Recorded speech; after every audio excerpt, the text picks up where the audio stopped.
I also want to big up my Motorola Razr, the pink one, because you officially inducted me into the Hot Girl Hall of Fame. Yeah, that phone trip was really exciting. It was definitely a trip. From Nokia and Peanut. It doesn't mean that we're old. It just means that we are experienced. We've gone through different phases, all right? We're all.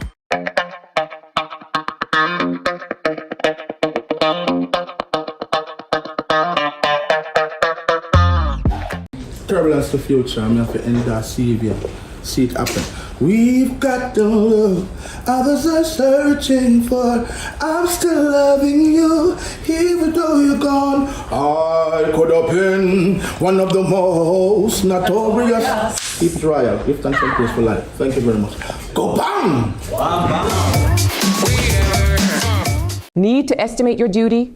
Perform a track and trace? Search for a declaration? Then download the Jamaica Customs mobile app today. The time by the Jamaica Customs Agency is 12 p.m.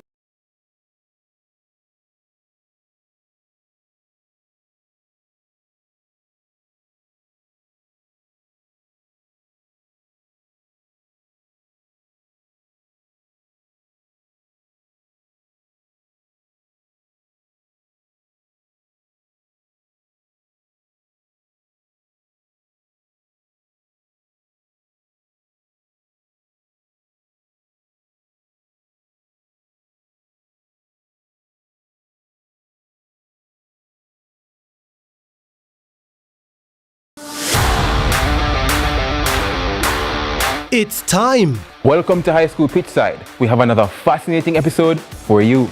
More matches, more big clashes. Let's talk about some of the big rivalries coming up this week. More of your favorite features. And trust me, you won't fall asleep in this history class. And of course, we always want to hear from you. Hear from your alma mater's players and coaches in Team Talk. You know we can't leave you out. So send us your messages on social media and watch us react on FanView. And you know we love a good little debate, right, Gio?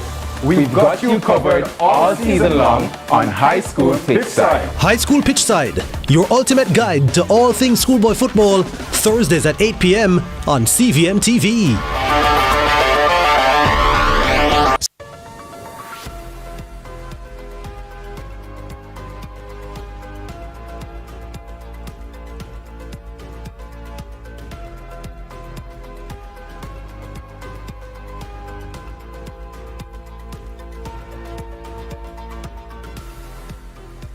Thanks for joining us for CVM News at Noon. It's Thursday, September 18, 2025.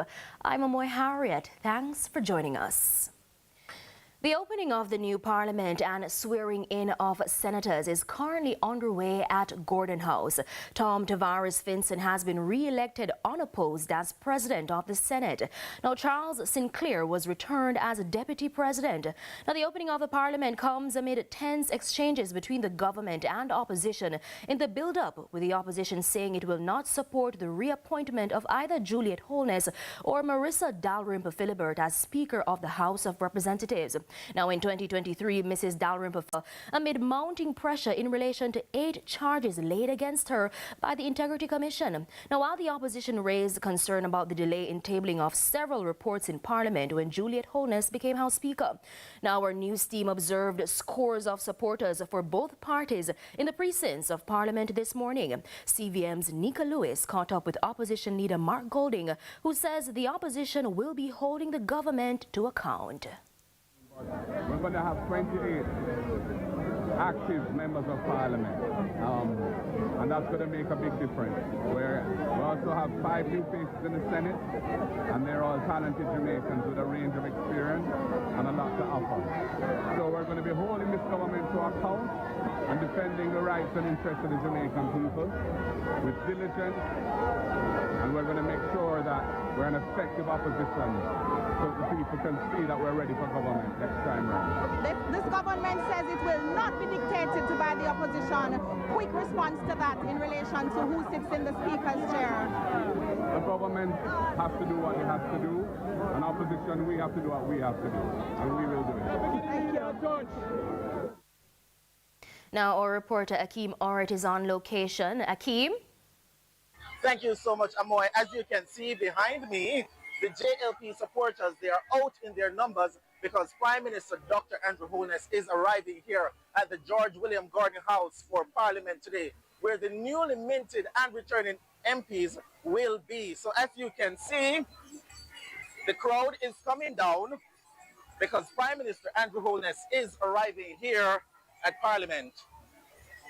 So we'll be monitoring this and we'll be asking the questions so that our viewers can hear. So stay tuned to Midday News and our news at 7 for the latest updates. It's back to you in studio.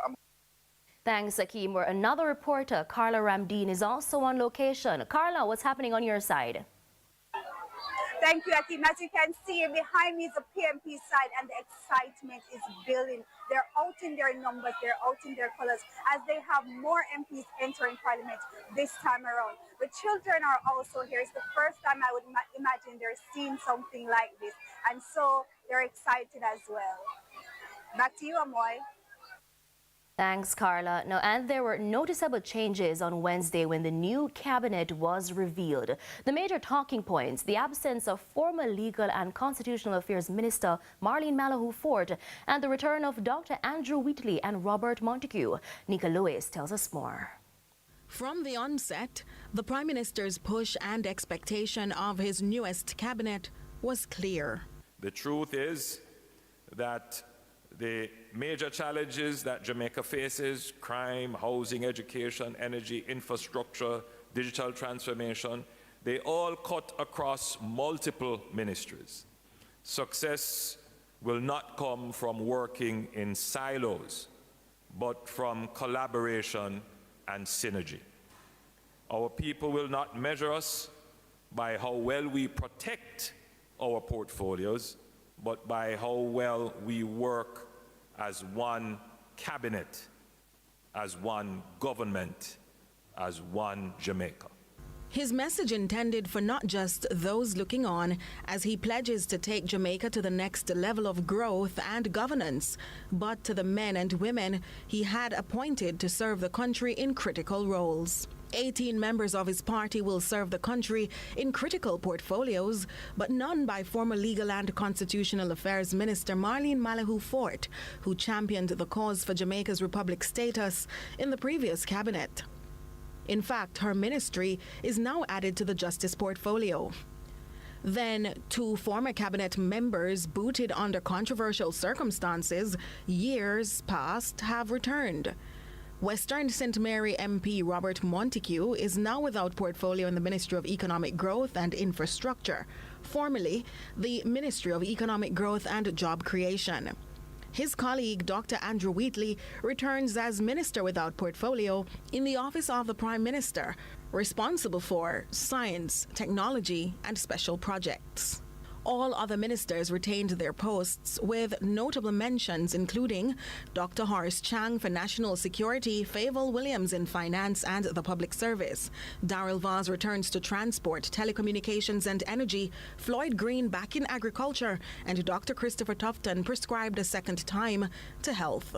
Meanwhile, over in the Senate, 3 new faces have appeared.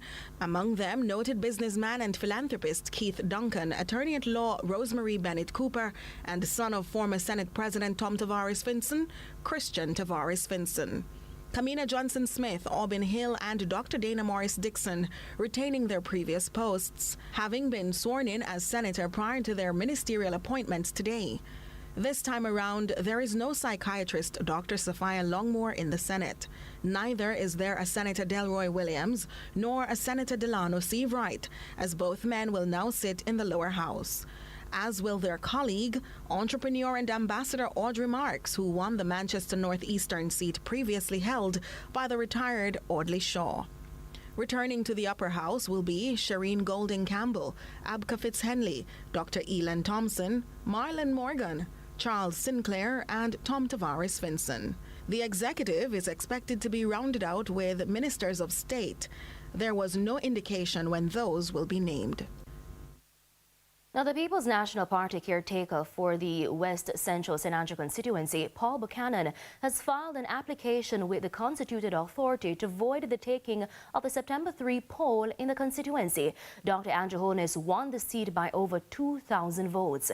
Now, in a press release on Wednesday, the PNP said the application is based on a number of grounds arising from the conduct of the poll. These include violence and intimidation in the Olympic Gardens and Malahoo Gardens divisions, invasion by JLP operatives of the polling station cluster at Seward Primary School, and irregular transportation of 18 ballot boxes from that cluster to the counting center, resulting in their arrival at 10 p.m., including also voter suppression in the Malahoo Gardens division and the malfunctioning of the electronic voter identification system, which caused electors to be turned away from polling stations. Now, under the law, the Constituted Authority has 2 weeks to decide on the application and whether to send a petition to the election court.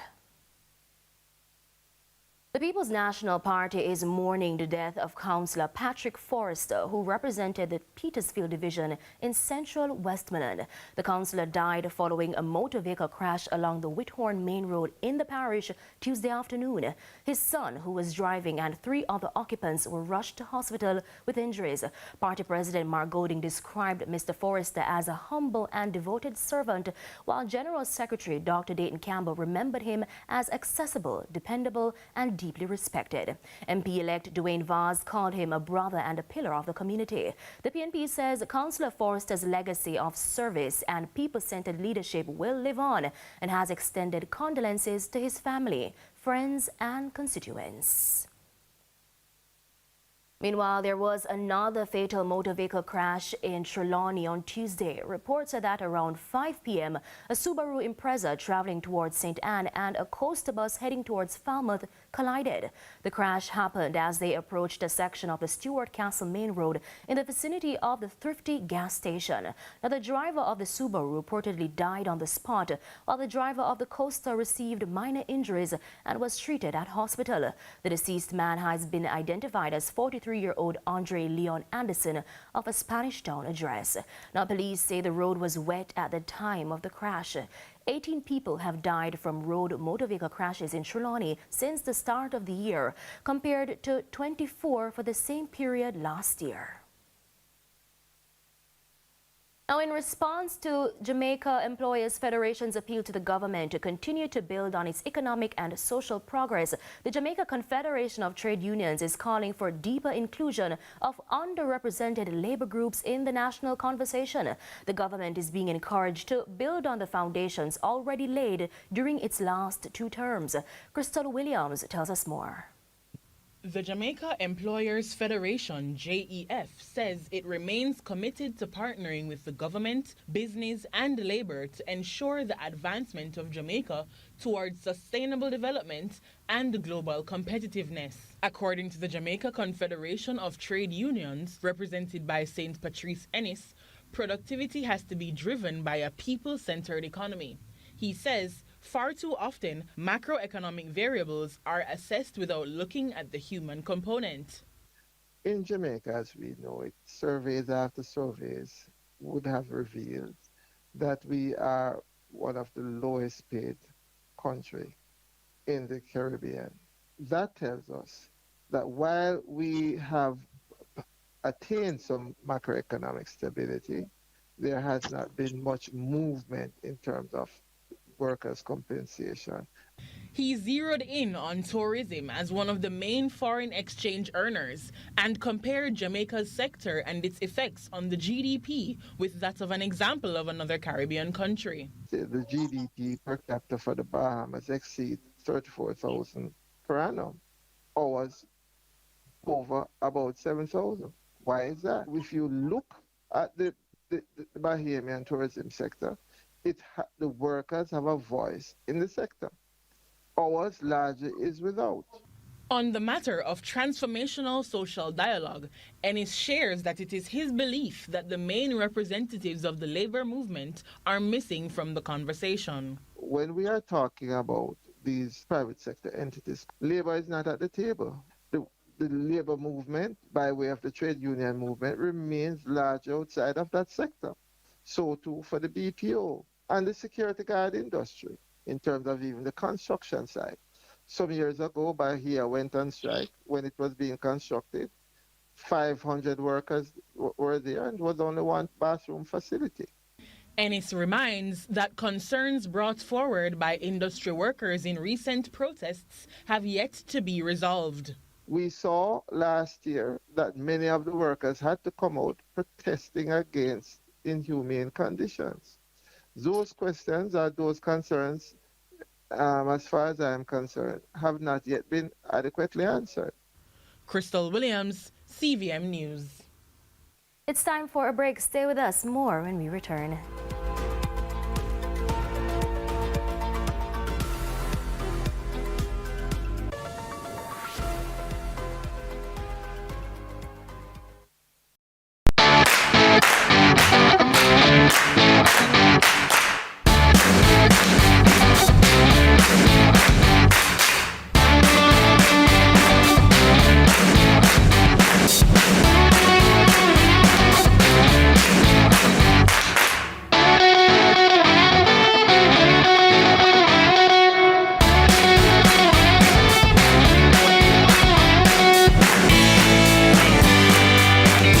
From a bold idea in 1995 to years of transforming Jamaican homes and businesses, Design Options has been your partner in style, comfort, and creativity. From fine upholstery to fabrics, curtains, cushions, wallpaper, and custom touches made just for you. Design Options Limited, celebrating style, service, and sophistication. Here's to the next 30 years.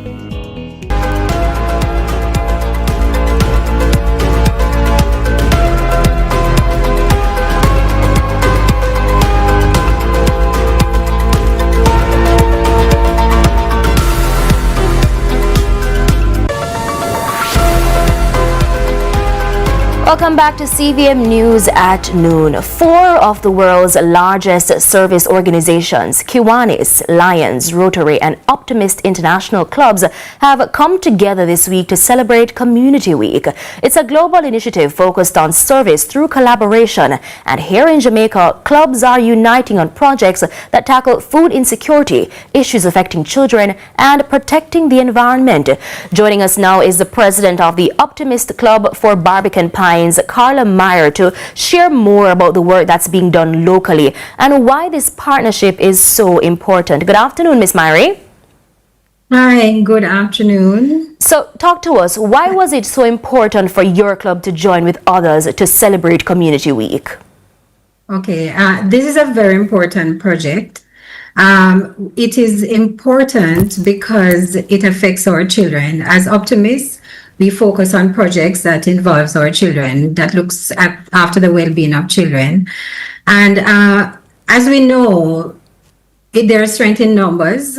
Together we can do more, and we thought that this was a good way that we could come together to create a greater impact within our community. So can you tell us about the Food for Growth initiative for kids and its impact? Okay, so the Food for Growth initiative is an initiative coming out of the Celebrate Community Week. It is a fact that we have been having issues as it relates to nutrition for children. For that reason, various schools have implemented breakfast programs to help with this problem. We also have a lot of service clubs, such as ours, that have come on board to assist students in these initiatives. And so the Food for Growth initiative seeks to ensure that children get proper nutrition, because as we know, a healthy child learns better, grows better, and has more opportunities. So it is more than food, though. It is about, dignity, is about hope, and it's about giving every child a fair chance to thrive. So this collaboration that we're seeing between the different clubs, do you think that it will go beyond Community Week? Yes, I believe so. Community Week happens, as I said, every year. Although there's Community Week where there's a focus on community and collaboration among the clubs. Throughout the year, there are several service clubs that partnered for various initiatives. For example, the Optimist Club of Barbican Pines would have completed a collaboration with the Rotary Club of St. Andrew, where we assisted students at the Almontown Primary School in terms of reading and literacy. So, yes, the answer is yes. There is an opportunity for us to continue and to build on what we have beyond Community Week. All right, so this afternoon we're also joined by the president of the Kiwanis Club for Constant Spring, Sharon Gilzina. We're going to be hearing from her shortly just after this break. Please stay with us.